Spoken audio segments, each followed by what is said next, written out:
Week 2 of the Indoor Football League has concluded. We got some great games. We'll start with the games on Friday.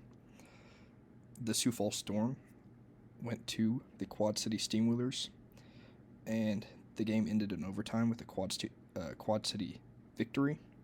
I predicted Quad City, and they did cover a 4.5 point spread. This was a really good game, obviously. So now we're going to break it down. Quarterback Judd Erickson, in his first game in the IFL, first start in the IFL, did really well. 2 touchdowns passing, 1 interception, and another touchdown rushing. Erickson played his college football at the University of San Diego, and recently he has been playing in Europe with the European League of Football on the Cologne Centurions. Running back Edward Vander had 2 touchdowns on the ground, and wide receiver Jared Harrington caught both of Erickson's touchdown passes. Early in the game, you could see Erickson was struggling with some overthrows, but throughout the game, he was more dialed in and really progressed, especially when it came down to it. For the Storm, quarterback Billy Hall went 8 of 15, 88 yards, a touchdown and interception, and another touchdown on the ground. Billy Hall is a solid quarterback. His legs and his athleticism were really what impressed me the most, more than his passing. Not to say he can't pass. He's a very solid quarterback. Both of these teams really struggled with snapping the ball. For Quad City, it was their long snapper who actually caused the game to go into overtime after a botched snap, which made the kick to win the game in regulation. It didn't happen because they couldn't get the kickoff due to the bad snap. And the Storm had multiple bad snaps by the center that caused turnovers and just botch plays. There wasn't really much of a run game to speak of for the Storm outside of quarterback Billy Hall. Wide receiver Kentrus Bill had a solid game. And the game was actually sealed in overtime by Billy Hall's interception, which led to a 38-32 victory for the Steamwheelers. In the next Friday night game, the Tulsa Oilers played the Frisco Fighters in Frisco and nearly and should have escaped with a victory. Tulsa came into this game as 16.5-point underdogs. I, along with most people, thought that Tulsa was not going to play great in this game. They were the worst team in the league last year in the standings. They are not supposed to be good, and Frisco was supposed to be one of the best teams in the league. They were able to take them to overtime, and their defense was incredible. For most of this game, it felt like Tulsa was going to win. It felt like it was going to be a blowout, but they just could never pull away. They allowed Frisco to come and fight back, and they actually should have won this game at the end, but it was horrible coaching by the Oilers. Tulsa had the ball with less than 10 seconds.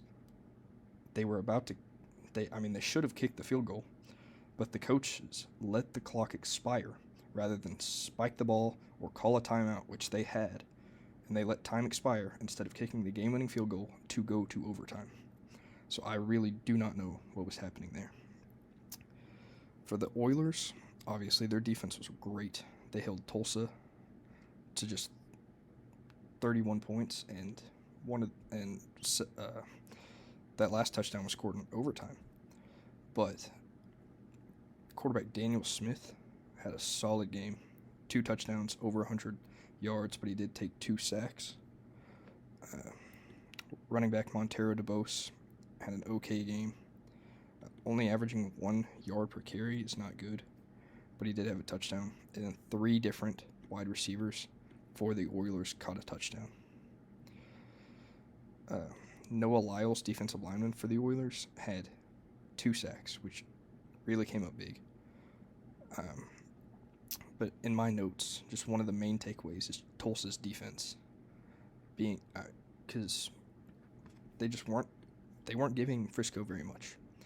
You look at reigning MVP T.J. Edwards, 1 interception, 4 rushing touchdowns. He didn't do much through the air at all. There were multiple missed throws, and not as much missed throws as just misreads and bad decisions by Edwards. The interception being one of them. 0 touchdowns, only 50 yards, but on the ground, 70 yards and 4 touchdowns. That's great. Most of those touchdowns on the ground, if not all of them, were just little run plays, like 2-yard runs for a touchdown. It wasn't truly explosive run plays for the touchdowns. He did have explosive runs, but not for the touchdowns. And he actually had the game-sealing rushing touchdown. He had a good game, don't get me wrong, but it's not to the caliber of the level that we know T.J. Edwards can play at, and I expect him to get better throughout the season. But he did not have a great day this week. Moving on to the running back position, Jimmy Smith had a solid day, over 60 yards of scrimmage. No one else scored besides Edwards on the offense. And, I mean, that's just how it was for Frisco. Couldn't get too much done and was really at the mercy of Tulsa for most of this game. But they did make a great comeback, and they should get credit for what they did, getting the victory. The third game of the week on Saturday night was the Iowa Barnstormers at the Green Bay Blizzard. Green Bay came into this game as 9.5-point favorites, and as they should have been after how well they played against one of the top teams in the league last week, the Massachusetts Pirates. Green Bay barely got out of this game with a victory. The Barnstormers are supposed to be one of the worst teams in the league. The score does not really indicate how close of a game this was. This was really a back-and-forth game. But I think Max Myler, quarterback for the Green Bay Blizzard, was really the difference in this game. When you look at the statistics, he already has 4 touchdowns on the season, but he's had a really good year. Also, last video, I said this was his first season with the Blizzard. That was wrong. I do not know what I was talking about. He started for them last year with Jerome Johnson and had a really good year, and he's continuing that path. Again today with, as you can see, 7 for 17, 85 yards, 2 touchdowns, 1 interception, and another rushing touchdown. So exactly what you would expect to get from him. The Blizzard may not be as good as a team as previously thought, and that was definitely just week 1 overreactions. Crazy stuff happens in week 1. I still do think the Blizzard are going to be a good team, though. I do believe that. There wasn't much on the ground besides a Jalen Cagle touchdown for the Blizzard. Lowell Patron and Henry Ballard both caught a touchdown. This is the second week in a row that Patron has caught a touchdown. But overall, it was a good victory for Green Bay. But next week is a big game against Quad City. For the Barnstormers, their quarterback play was solid, but Darius James Peterson is more of a running quarterback than a threat in the air, it felt like in this game. He made big plays on the ground to keep Iowa in this game. And at the beginning of this game, I thought Iowa was going to win this game, but Green Bay just kept fighting back until they were finally able to pull away and take the victory with 11 points. He was really the main source of offense for this team, although running back Rob Washington had a really good day. In my notes, he had a strong start to this game. 61 rushing yards, 61 rushing yards, 21 yards through the air. That's 82 yards of scrimmage, but he did lose a fumble. So for those two teams, Iowa, the coaches poll has them dead last in the IFL, and maybe it's just parity for the league, how close the teams are. But I know usually in the past we've seen big blowouts, and I think Green Bay might be closer to this area right here rather than 6, but I do think they're a good team, and they have really high upside this year. The Barnstormers, I do not think they're worse than the Gladiators, but I don't think the Barnstormers are going to be a great team this year. For the second game, on Saturday night, we had the Jacksonville Sharks play the Massachusetts Pirates. This was the Jacksonville Sharks' first game in the IFL after winning the 2023 NAL Championship, the National Arena League. They came into this game playing against one of the better teams in the IFL for their first matchup. Massachusetts had a 5.5 point favorite, as a 5.5 point favorite coming into this game. They were not able to cover that spread, sorry. Jacksonville played it close with them.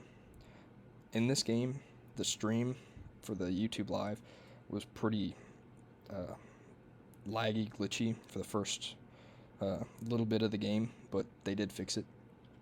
Same thing with the San Diego Strike Force and the Duke City Gladiators game, but in terms of the actual game, it was a really good game. For the Pirates, Alejandro Benefield had another great week. 4 passing touchdowns and 1 interception. That interception, I believe, was taken back for a touchdown for Jacksonville, helping them stay in this game. But Benefield has had a great year so far, as you can see. But for this game specifically, 141 yards in the air and 4 touchdowns. Offensive Player of the Week caliber game, but I do not think he'll win it. I think that award should go to Vegas Nighthawks quarterback Jerome Johnson, but we'll talk about the game later. On the ground, Jamie Robinson had a really good game, and through the air as well. He had 95 total yards of offense and a touchdown. 3 receivers caught a touchdown in this game. Tio Redding, Isaac Zico, and Thomas Owens. All 3 really good receivers. Tio Redding and Isaac Zico really, really stand out. 2 of the better receivers in the league, and Thomas Owens is good as well. There were a ton of breakups in this game by the Pirates. They had a solid game defensively, obviously holding them to just 14 points by the offense. For the Sharks, they didn't have too great of a game. Quarterback Connor Blount, 138 yards, which is solid off of 26 attempts, but 2 interceptions and a touchdown. They were able to sack him twice. Running back Logan Wright had 35 yards of offense and a touchdown, which is not fantastic, but it's not bad. And then they had some receivers, Brian Smith Jr. and Marquise McLean. Both have over 5 receptions. Connor Blount, he didn't have a fantastic game, but Massachusetts has a pretty good defense, and you expect a little bit of struggle from coming from into the IFL. I think that the Sharks overall as a team this year, they'll be pretty solid. They'll be good. I don't think they'll be as good as they were ranked in the post-week 1 poll. I don't think they're the 5th best team in the league. I think they're a good team. I definitely do. I think if this game happened again, the Pirates would win again. I think the Sharks are probably in 6, 7, 8 territory in power rankings. But they were good, and don't get me wrong, they were very good. I just think that they're not better than some of the teams that we have in this league.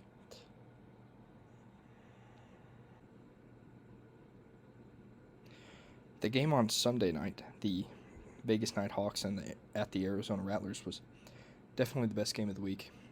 Probably the best game of the year so far. It was a fantastic game. down to the last second with a walk-off game-winning field goal for Vegas. They covered a 13.5-point spread and came out with the upset victory and actually now lead the Western Conference. But that doesn't mean too awfully much, is that they're just 1-0. In this game, it was said in the broadcast that the Rattlers actually did not prepare for quarterback Jerome Johnson. They prepared for Joe Mancuccio, who is a former FCS quarterback. But instead, the Nighthawks decided to start Jerome Johnson, and I'm sure they are glad they did. He had an Offensive Player of the Week caliber game with 6 total touchdowns, over 100 yards in the air, over 100 yards on the ground, 1 sack taken, 0 turnovers. He had a fantastic game. Some of the throws he made were incredible. Some of the runs he would just break free and go on and run for a touchdown. He is definitely one of the players to watch out for this year. Last year, played on the Green Bay Blizzard, split time with Max Myler, the quarterback of the Blizzard currently. But Jerome Johnson just had a fantastic game. 176 yards of just 9 completed passes is crazy. 3 wide receivers caught a touchdown in this game. Quentin Randolph, who has been one of the better receivers in the league, had 1 touchdown that was insane. He was getting interfered with. He drew the flag for pass interference and still made a one-handed grab for the touchdown. He will be wide receiver 1 for the Nighthawks, I believe. C.J. Wyndham and Caleb Hawley both had solid games with 2 receptions and a touchdown. But overall, the Nighthawks just looked like a pretty good team, and they looked like it against one of the best teams in the league. In that same breath, I think if the Rattlers would have had starting quarterback Dalton Sneed in this game, they would have won. Sneed was actually injured in the latter portion of last week's game, and so they started Garrett Kettle, who finished the game last week for the Rattlers. This was definitely the right decision to make. You need Sneed for the rest of the season. He's an MVP caliber player. He had a fantastic year last year, 49 touchdowns and only 3 interceptions with the Bay Area Panthers. Led them to a championship. Sneed is a huge part of this team, huge part of this offense, and they definitely need him going forward. And so I completely understand the decision they made.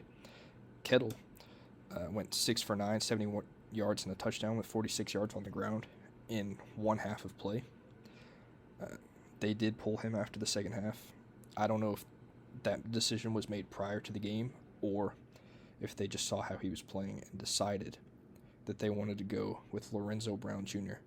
But with Lorenzo Brown Jr., he has only practiced twice with the Rattlers this season. He came out of retirement after playing for another IFL team last year. And they just picked him up and asked him to play in this game. Played a whole half for this team.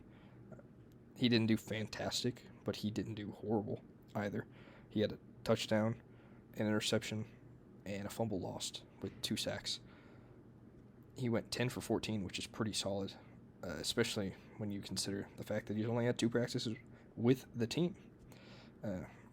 Obviously, that was not enough for the Rattlers as they fell to the Nighthawks, but I do stand by my statement that Sneed would have won this game for the Rattlers because there was just throws and decisions made that I believe Sneed would have done differently and changed the outcome of this game. So the Rattlers fall to 1-1, which is not bad. They can definitely come back, especially with their game against the Bay Area next week. I think they'll come back and win that game. After being a little mad from this loss, the Nighthawks, played Jacksonville next week, and I think that may be the case for Jacksonville also. So we'll get into predictions at the end, but I do have Jacksonville and Arizona both winning next week.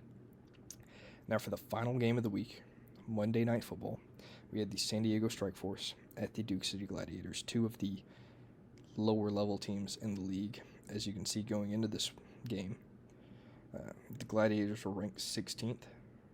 The Strike Force was ranked 9th. The Strike Force were not a very good team last year. They were one of the worst in the standings last year. This game was a 1.5 point spread in favor of the Strike Force. They did cover that spread. Both of these teams had struggles that were apparent, but for the Strike Force, quarterback Nate Davis, who threw some really good balls in this game, went 17 for 33, 173 yards, a touchdown, and an interception, with 0 fumbles lost. He had a good game, a solid game. He's gonna do what he usually does and put up good numbers. Running back Trevon Van had a fantastic game. He had some runs and one catch down the sideline. He was down to the 1 yard line, but it was an incredible ball by Davis and a really good catch by Van. He had 3 touchdowns on the ground, and Chance Bell also had a touchdown on the ground. The ground game for San Diego was definitely what got them this victory. Wide receiver Randall Grimes had a really good game, 8 receptions, 73 yards, and a touchdown. Defensive back Keyshawn Walker had 2 interceptions, which really aided the victory as well. For the Gladiators, I think the Gladiators may be the worst team standings-wise in the league when it's all said and done. Quarterback Javin Kilgo went 9 for 21, 2 touchdowns, and 3 interceptions. Not a great day. He had the game-sealing interception, but it's also understandable. You're in overtime. You have to make plays happen, but you also have to take care of the ball in that situation. Quarterback Taz Wilson came in for goal line specific plays and did run for a quarterback sneak touchdown. There was no running game to speak of for the Gladiators. They did have one wide receiver catch a touchdown, but only off of 3 receptions and 21 yards. Most of the receiving yards going to running back Quarterman Sloan. For this game, I think it's exactly the outcome you would expect. Duke City will probably continue to struggle this season. Next week, they are going to Frisco. I don't really think they have much of a chance in that game, especially with it being in Frisco. And my predictions for next week, I have Massachusetts over Sioux Falls, Frisco over Duke City, Northern Arizona over Tucson in their first game of the season. I think the Wranglers, coming off of a bye week, will go and get that victory after a tough loss in week 1 to the Rattlers. I have the Arizona Rattlers also coming off of a loss, playing Bay Area in their first game of the season. Hopefully Snead is back by then. I'm actually not sure if he will be or not, but if he is, I 100% think that the Rattlers will win. And if not, I still think the Rattlers will probably win. Jacksonville, another team coming off of a loss that I think will get a victory. And then the Strike Force play at home against the Gunslingers. This could be a very good game, close game, and San Diego could win. This is actually the Gunslingers' first game in the IFL. They're a brand new team. San Diego didn't look completely awful last week. They did drop to 12 in the rankings, but I still think they could come out of here with a victory. The Gunslingers have been ranked 8th in both of the coaches' polls, and they haven't even played a game. So they definitely have a pretty solid roster, and I do expect them to win that game. So I have 3 road teams winning, and 3 home teams winning in week 3. And thank you for watching. I will be back next week.